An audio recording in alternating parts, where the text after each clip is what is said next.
yang di dalamnya terjadi proses pertukaran atau proses jual beli baik berupa barang maupun jasa.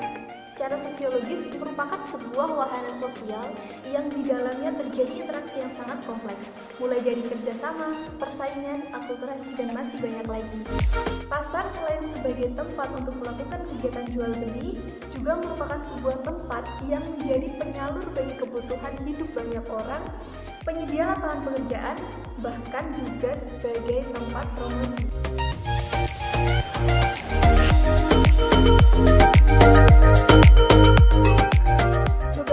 Terakhir kita sedang dihebohkan oleh kemunculan sebuah virus yang sangat berbahaya bagi manusia, dan yang lebih membuat gempar adalah penularannya yang sangat mudah dan cepat, apalagi kalau bukan COVID-19. Salah satu langkah pemerintah untuk menanggulangi penyebaran virus tersebut adalah dengan menerapkan kebijakan physical distancing atau pembatasan diri. Kebijakan tersebut tentu membawa pengaruh yang besar bagi kehidupan masyarakat, terutama bagi kegiatan perekonomian di pasar. Bahkan banyak pedagang yang mengeluhkan berkurangnya pendapatan mereka dalam sehari karena berkurangnya jumlah pembeli.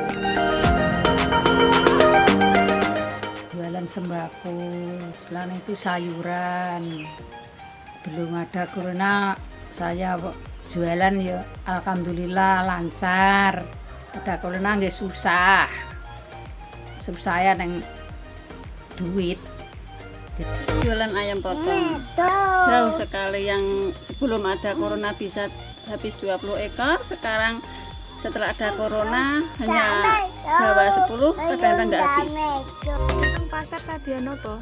Kembang saurunge neng corona langgar wong kota mulih padha tuku. Barang iki eneng corona gak enak wong mulih, gak enak wong tuku.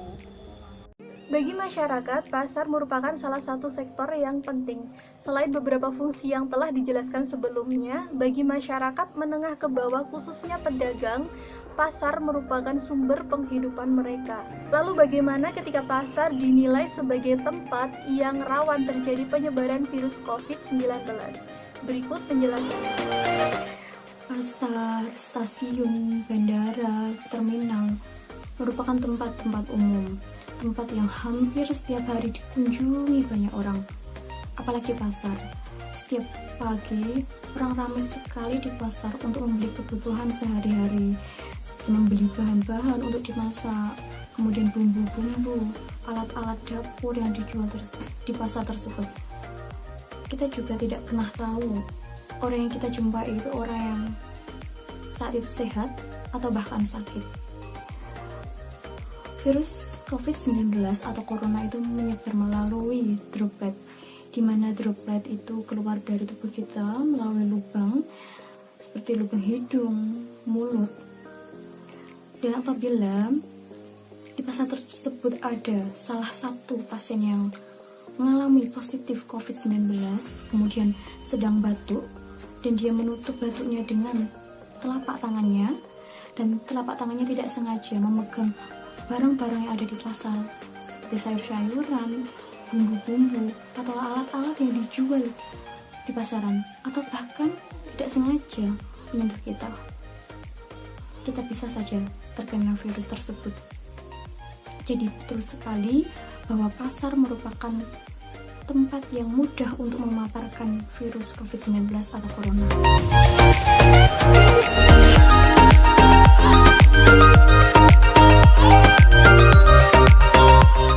Kegiatan yang dilakukan pedagang di pasar merupakan salah satu penopang perekonomian mereka, sehingga sulit bagi para pedagang untuk berhenti berjualan di pasar. Terlebih lagi jika berdagang merupakan mata pencaharian utama. Pernyataan tadi tentu bertolak belakang dengan kebijakan physical distancing yang diterapkan oleh pemerintah, di mana kegiatan yang dilakukan di mayoritas pasar tradisional di Indonesia sangat jauh dari syarat terciptanya physical distancing. Maka dari itu, masyarakat harus mengetahui apa itu physical distancing dan bagaimana menerapkannya. Pentingnya physical distancing dan bagaimana penerapannya menurut ilmu kesehatan. Jadi sebelum kita tahu bahwa physical distancing itu penting, kita juga wajib tahu apa yang dimaksud dengan physical distancing. Jadi physical distancing itu kita menjaga jarak secara fisik dengan orang lain, tetapi kita masih bisa melakukan kontak sosial dengan orang lain. Jadi kita melakukan kontak sosial dengan teknologi yang semakin canggih, ya. Jadi kita bisa melakukan video call melalui aplikasi yang sekarang ini seperti WA, Skype, dan Zoom. Lalu tujuannya itu apa? Kita melakukan physical distancing. Jadi dengan kita melakukan physical distancing, kita dapat memutuskan rantai penyebaran dari COVID-19. Jadi sangat penting kita melakukan physical distancing. Lalu bagaimana penerapannya menurut ilmu kesehatan? Jadi yang sudah kita tahu semuanya ya, bahwa penerapannya dengan cara kita menjaga jarak sekitar 1-2 meter. Itu menurut WHO yang saat ini kita aplikasikan di negara kita Indonesia ini. Kemudian kita juga dilarang untuk bergerombol karena itu dapat beresiko tinggi mudahnya penyebaran dari virus corona tersebut. Kita juga diwajibkan untuk sering melakukan cuci tangan sebelum melakukan kegiatan ataupun setelah melakukan kegiatan. Kita juga diharuskan untuk segera membersihkan diri seperti mandi apabila kita dari luar rumah atau lingkungan sekitar, atau kita dari perpergian yang jauh. Kita diwajibkan untuk mandi dan segera berganti pakaian.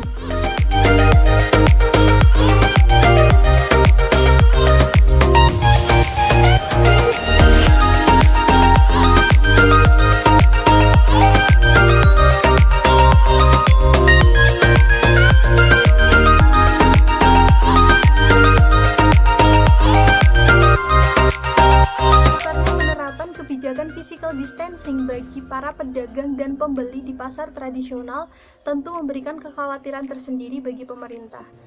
Kegiatan tersebut tidak dapat dihentikan begitu saja karena akan menimbulkan permasalahan bagi perekonomian masyarakat, khususnya yang bekerja sebagai pedagang.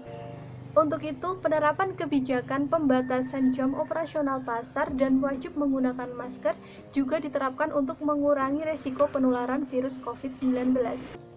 Lalu bagaimana masyarakat memaknai kebijakan wajib menggunakan masker ini dan sudah tepatkah?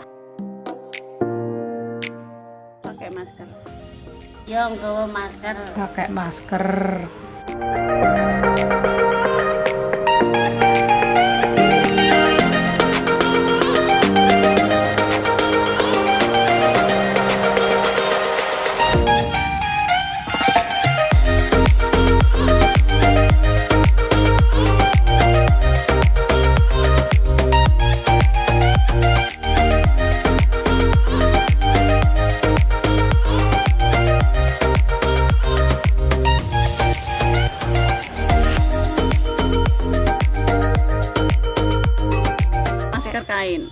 Maskernya kain, beli sendiri nggih dikasih Pak Bupati. Masker kain.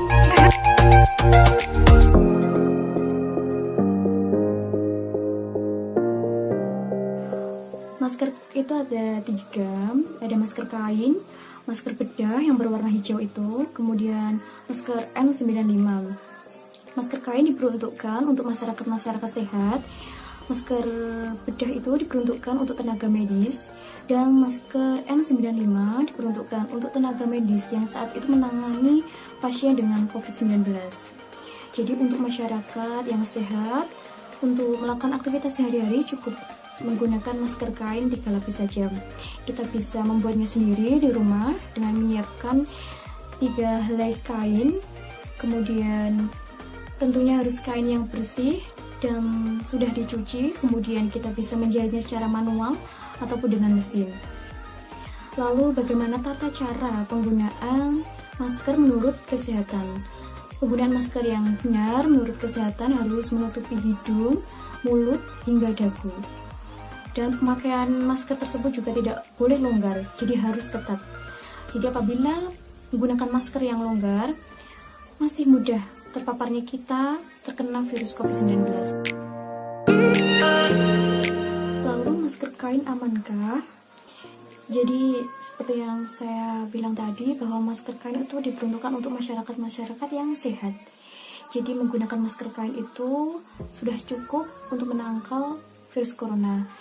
Jadi masker kain memiliki penangkal sekitar 70% terhadap virus corona. Tetapi kita juga harus sering mencucinya.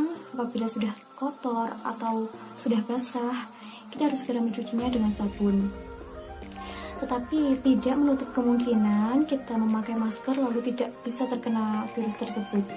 Jadi kita juga harus tetap mentaati peraturan yang sudah dijelaskan oleh pemerintah, seperti kita harus menjaga kebersihan, sering mencuci tangan, kemudian kita menjaga jarak antar sesama, kita tidak melakukan perkumpulan-perkumpulan yang tidak terlalu penting, kemudian kita juga harus menjaga kebersihan badan kita harus segera mandi dan segera berganti pakaian apabila kita sudah keluar dari rumah atau kita setelah bepergian jauh, kita harus segera mandi dan